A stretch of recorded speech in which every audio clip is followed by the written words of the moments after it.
Hello friends, ഇന്ന് നമ്മൾ ഉണ്ടാക്കാൻ പോകുന്ന പുളി വെച്ചുള്ളൊരു സാധനമാണ്. നമുക്ക് ഉണ്ടാക്കി കഴിഞ്ഞിട്ട് ഞാൻ കാണിച്ചു തരാം. നമുക്ക് ഈ പുളി എടുത്ത് നമുക്ക് ഇങ്ങനെ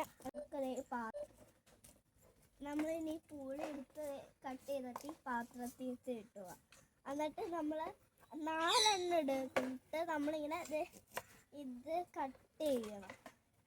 കത്തി എടുത്തിട്ട് ഇങ്ങനത്തെ ഭാഗമായിട്ട് നമ്മൾ കട്ട് ചെയ്യണം. എന്നാലേ നല്ല ഡ്രൈ ആവുള്ളൂ. ഇതുപോലെ കട്ട് ചെയ്ത് ഇങ്ങനെ എല്ലാം കൂടി ഒരുമിച്ചിട്ടുണ്ട്.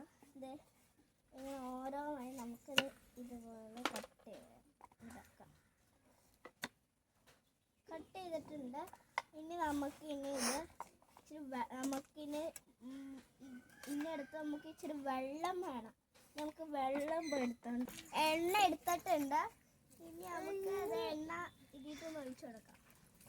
ഒരു ഇച്ചിരിങ്കിലും മതി. നിറയാണ് പാത്രങ്ങള്. ഇനി നമുക്ക് ഇച്ചിരി നമ്മൾ അന്നത്തെ ഇത് ഇളക്കണം. ഇളക്കിയിട്ട്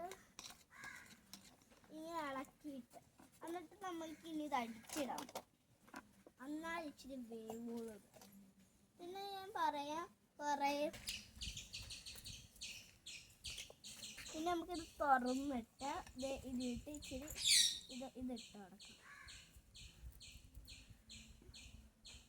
എന്നിട്ട് അമ്മയുണ്ട് ഇനി നമുക്ക് ഇളക്കണം.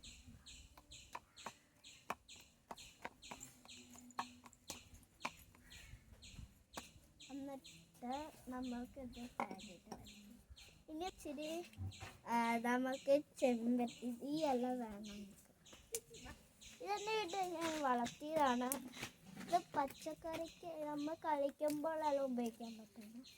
ഇതായിട്ടുള്ളത് നമുക്കിത് കട്ട് ചെയ്യാതെ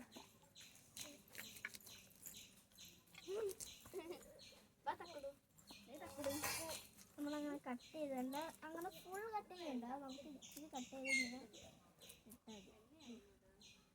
പിന്നെ ഇട്ടുണ്ട്. 2 എണ്ണയും കൂടി മിക്സ് ആവും. ഉള്ളതാണ്. അങ്ങനെ ഉണ്ടാക്കി കഴിഞ്ഞിട്ട് നമുക്ക് ഇച്ചിരി ഇല നല്ലതാണ്. നമുക്കിനി ഇത് കഴിഞ്ഞിട്ട് നല്ലതായിരിക്കും ഇത് ഫുഡെല്ലാം. നമുക്കിനി മാങ്ങ വേണമായിരുന്നു. അപ്പം മാങ്ങ ഇല്ലാത്തതുകൊണ്ട്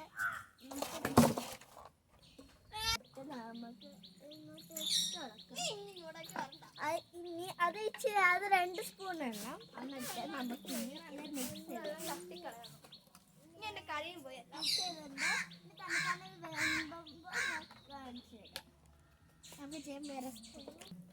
ഇതെന്തില്ല. ഇനി നമുക്ക് ഇതിൻ്റെ എണ്ണ മുക്കളയാം. നല്ല ഫുഡായിട്ടുണ്ട്. ഈ പുളി അങ്ങനെ നല്ല ബ്ലം പോലെ ആയാലാണ് നല്ല ഇതിങ്ങനെ നമുക്കിത് കഴിക്കണമെങ്കിൽ